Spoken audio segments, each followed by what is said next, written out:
ରାତି ପାହିଲେ ଅଗସ୍ତି ପରିବାରର ଧନ ସମ୍ପତ୍ତି ତାଙ୍କର ବ୍ୟାଙ୍କ ବାଲାନ୍ସ ତାଙ୍କର ଘର ସବୁ ଆଜି ନିଲାମ ହୋଇଯିବ। ତେବେ ଦର୍ଶକ ବନ୍ଧୁ ଆଜି ଆପଣମାନେ ତୋରି ପାଇଁ ତୋ ପାଇଁ ସିରିଏଲରେ ଦେଖିବେ ଆଜି ରାତି ପାହିଲେ ଅଗସ୍ତି ପରିବାରର ଘର ନିଲାମ ହେବ। ଆଉ ରାତିରେ ଆଜି ଯଶୋଦା ଦେବୀ ତାଙ୍କ ଝିଅ ଦୁର୍ଗା ଦେବୀଙ୍କୁ ଆଜି କହୁଥିବେ କି କାଲି ଡେଟ୍ ଅଛି ଅଗସ୍ତି ପରିବାରର ନିଲାମ ଡକାଯିବ, କାଲି ଆମେ ହିଁ ସେ ଘରର ମାଲିକାଣୀ ହେବା। ଆଉ ଆଉ ଆଉ ଯଶୋଦା ଦେବୀ ତାଙ୍କ ଝିଅ ଦୁର୍ଗା ଦେବୀକୁ କହୁଥିବେ ସେ ତାଙ୍କ ଘରକୁ ଫେରି ପାଇବା ପାଇଁ ସେ ଜାନକୀ ବୁଢ଼ୀ ଆଉ ତାର ପୁଅ ନାତି ନାତୁଣୀ ତାଙ୍କ ପରିବାରର ସମସ୍ତ ସଦସ୍ୟ ଏ ଘରକୁ ଫେରି ପାଇବା ପାଇଁ ତାଙ୍କ ଟଙ୍କା ସମ୍ପତ୍ତି ଫେରି ପାଇବା ପାଇଁ ସେ କିଛି ବି କରିପାରନ୍ତି, କିନ୍ତୁ ତୁ ତ ଇମୋସନକୁ କଣ୍ଟ୍ରୋଲ କରି ସେମାନଙ୍କ ପାଖରୁ ତ ପ୍ରତିଶୋଧ ନେବୁ। ଏକଥା କହିଥିବେ ଜାନକୀର ଏକଥା କହିଥିବେ ଯଶୋଦା ଦେବୀ ତାଙ୍କ ଝିଅକୁ।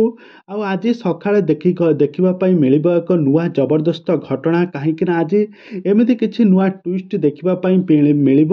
ଆଜି ଯେତେବେଳେ ଘରର ନିଲାମ ସମୟ ଆସିଯିବ ସେତେବେଳେ ଆଜି ଏମିତି କିଛି ଟ୍ୱିଷ୍ଟ ଦେଖିବା ପାଇଁ ପାଇବେ। ତେବେ ଦର୍ଶକ ବନ୍ଧୁ ଏବେ ତୋରି ପାଇଁ ତୋ ପାଇଁ ସିରିଏଲ କାହାଣୀରେ ଆଗକୁ କ'ଣ ଘଟିବ ସବୁକିଛି ଜାଣିବା ପାଇଁ ହେଲେ ଆପଣମାନେ ଆଜିର ଭିଡ଼ିଓଟିକୁ ପୁରା ଶେଷ ପର୍ଯ୍ୟନ୍ତ ଦେଖନ୍ତୁ। ଆଉ ଏହା ପୂର୍ବରୁ ଯଦି ଆପଣମାନେ ଆମ ଚ୍ୟାନେଲକୁ ସବସ୍କ୍ରାଇବ୍ କରିନାହାନ୍ତି ତାହେଲେ ସବସ୍କ୍ରାଇବ୍ କରି ପାଖରେ ଥିବା ବେଲ୍ ଆଇକନକୁ ଦବାଇ ଦିଅନ୍ତୁ। ଦର୍ଶକ ବନ୍ଧୁ ଆଜି ଆପଣମାନେ ତୋରି ପାଇଁ ତୋ ପାଇଁ ସିରିଏଲରେ ଦେଖିବା ପାଇଁ ପାଇବେ ଜବରଦସ୍ତ ଏପିସୋଡ।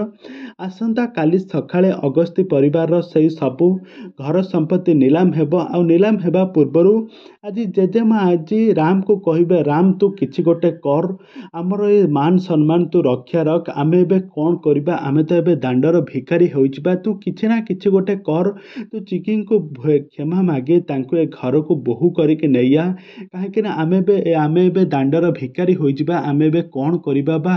ତ ଏକଥା ଶୁଣି ସାରିବା ପରେ ରାମ ଏବେ କ'ଣ କରିବ ସେ ନିଜେ ବି କିଛି ବି ବୁଝିପାରୁନଥିବ। ସେ ଖାଲି ଗୋଟିଏ କଥା ଭାବୁଥିବ ଯେ ଚିକି ବଞ୍ଚିଗଲା କେମିତି, ଆମେ ତ ତାକୁ ପାହାଡ଼ ତଳକୁ ଠେଲିକି ମାରି ଦେଇଥିଲେ, କିନ୍ତୁ ଏବେ ଯଦି ସେ ଚିକିକୁ ଭୁଲ ମାଗିବାକୁ ଯାଏ ଚିକି ଆଖିରେ ଆଖି ମିଶାଇ ସେ କେମିତି ତାକୁ ଭୁଲ ମାଗିବ, ଆଉ ସବୁ ସତ କଥା ସେ କେମିତି କହିବ, କ'ଣ ପାଇଁ ତାଙ୍କୁ ଯଦି ସେ ଏତେ ଭଲ ପାଉଥିଲା, କ'ଣ ପାଇଁ ତାଙ୍କୁ ଏମିତି ପାହାଡ଼ ତଳୁ ଠେଲିକି ତାକୁ ମାରିଦେବା ପାଇଁ ଚେଷ୍ଟା କରିଥିଲା। କ'ଣ ହେବ ଏବେ ଚିକି କ'ଣ ଯଦି ରାମ ଯଦି କ'ଣ କ୍ଷମା ମାଗେ ଚିକି କ'ଣ ତାଙ୍କୁ କ୍ଷମା କରିଦେବ କି, ତାଙ୍କ ଘର ଆଉ ତାଙ୍କ ସମ୍ପତ୍ତି କ'ଣ ତାଙ୍କୁ ଫେରାଇ ଦେବ କି, ଆଗକୁ କ'ଣ ହେବ ସିରିଏଲରେ କ'ଣ ଆସିବ ନୂଆ ଟ୍ୱିଷ୍ଟ ସବୁକିଛି ଜାଣିବା ପାଇଁ ହେଲେ ଆପଣମାନେ ଆମ ଚ୍ୟାନେଲ ସହିତ ଯୋଡ଼ି ହୋଇ ରୁହନ୍ତୁ। ଆମ ଚ୍ୟାନେଲକୁ ସବସ୍କ୍ରାଇବ୍ କରି ପାଖରେ ଥିବା ବେଲ୍ ଆଇକନକୁ ଦବାଇ ଦିଅନ୍ତୁ।